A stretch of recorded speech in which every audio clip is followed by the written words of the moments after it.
Did you know that your chances of dying commuting are greater than climbing Everest? But when these giant ice and snow-covered mountains decide to unleash their fury, they create horror spectacles that destroy entire families and scar humanity forever. What you're about to discover about the 3 most devastating tragedies in Everest's history will blow your mind and completely transform your perspective on the extreme limits some humans are willing to go to.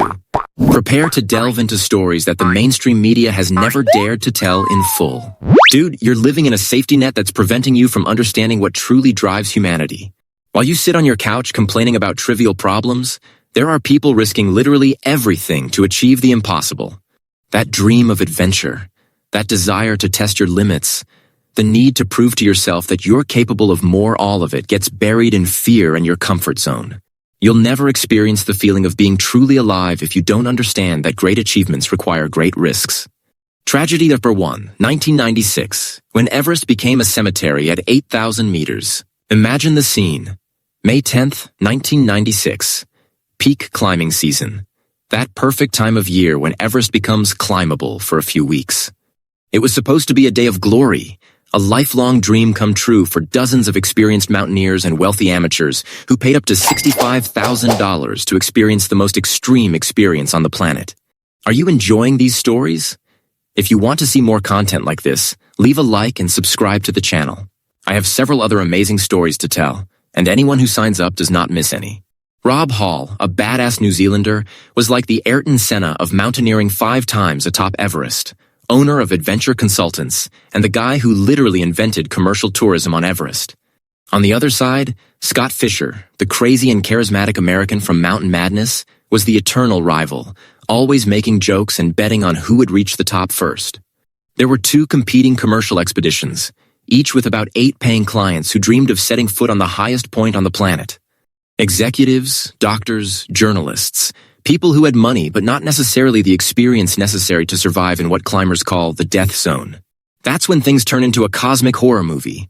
In the morning, everything was perfect. Blue sky, no wind, a pleasant temperature of about 30 degrees Celsius. But Everest is a treacherous bitch who changes moods faster than a psychopathic ex-girlfriend. Around noon, when everyone was supposed to be descending, sacred rule of mountaineering, you climb in the morning and descend in the afternoon or you die. Several people were still desperately climbing behind the summit. The guides had broken their own protocol because their clients had paid a fortune and didn't want to go home without a photo at the top. And then came the storm from hell. Winds of over 100 km/h, razor-sharp snow, absolute zero visibility, temperatures plummeting to 40 degrees C. In a matter of minutes, that mountain became a battlefield where every step could be your last. Rob Hall was trapped on the summit with Doug Hansen, an American postal worker who had already attempted the climb the previous year and was determined to reach the top. Hall could have saved his own life, but he refused to abandon his client. They spent the entire night at 8,148 meters without oxygen, food, or protection. In the morning, Rob still managed to radio his pregnant wife in New Zealand. "I love you, darling. Sleep well, my love. Please don't worry too much." Scott Fisher, on the other side of the mountain, was in an equally dire situation. The guy who had always been the strongest, the most resilient, began showing signs of cerebral edema. He died alone at 8,200 meters while his clients fought for their lives below. The end result: 8 people died in a single day, including the world's 2 most experienced guides. Tragedy number 2, 2014, the Sherpa Massacre in the Cursed Icefall. Now get ready for the most outrageous and unfair story you've ever heard. April 18th, 2014, 6:30 a.m. Khumbu Icefall, the most dangerous stretch of Everest's entire southern route. It's a giant ice maze where blocks the size of 10-story buildings shift, crack, and collapse without warning. It was supposed to be just another day at work for the people who make Everest work. The Sherpas. These guys are literally the superheroes of the Himalayas, born and raised at over 3,000 meters. Carrying 40 kilos on their backs like a school backpack, and climbing and descending Everest several times a season, preparing the route for wealthy tourists.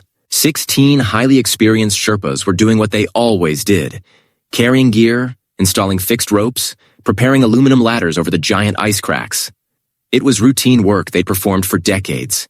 They knew every rock, every curve, every danger on that mountain. At 6:45 a.m., something happened that even the most hardened geologists couldn't predict. A Sirac, giant block of ice, the size of a skyscraper, collapsed without warning. The ice avalanche swept through the area known as Popcorn Field, where the Sherpas were working. In seconds, 16 men who supported their families doing the most dangerous job in the world were completely buried under thousands of tons of ice. 13 bodies were recovered in 2 days, but 3 were never found. They remain there to this day, eternally trapped in the mountain that killed them. The most outrageous part? While these heroes were dying for $5,000 a season, when tourists pay $50,000, expedition companies continued to push for the season to remain uncancelled. The Sherpas went on a historic strike, saying, "Enough! We're not going to die for the whims of the rich anymore."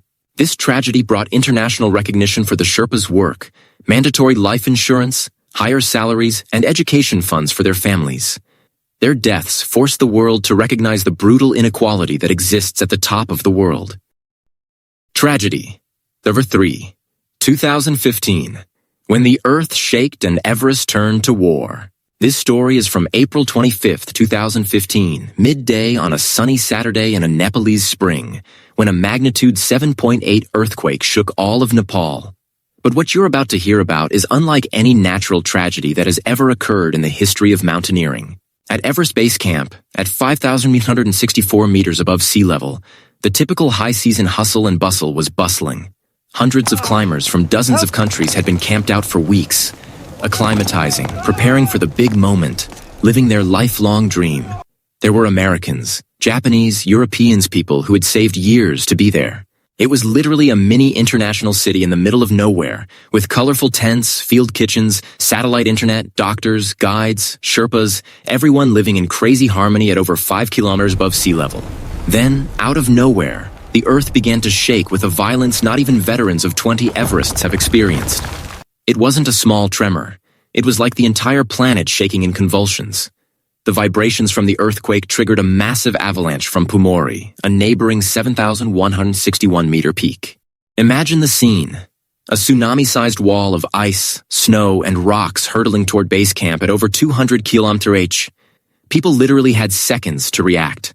Those who managed to dive behind the largest rocks had a chance to survive. Those who stood still became statistics.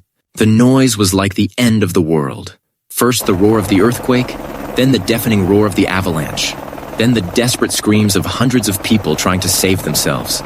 In less than 2 minutes, this mountaineering paradise became a war zone, with at least 22 dead and dozens seriously injured. Hundreds of climbers were trapped in the highest camps, unable to descend because the route was destroyed, unable to ascend because the mountain was unstable. It took days to rescue everyone by helicopter in an operation that cost millions. The craziest part? This tragedy gave rise to the Himalayan Seismic Warning System, emergency evacuation protocols, and anti-avalanche structures that now protect thousands of climbers. Even the most brutal forces of nature ultimately teach humanity how to better protect itself. So this is goodbye, right? See you soon?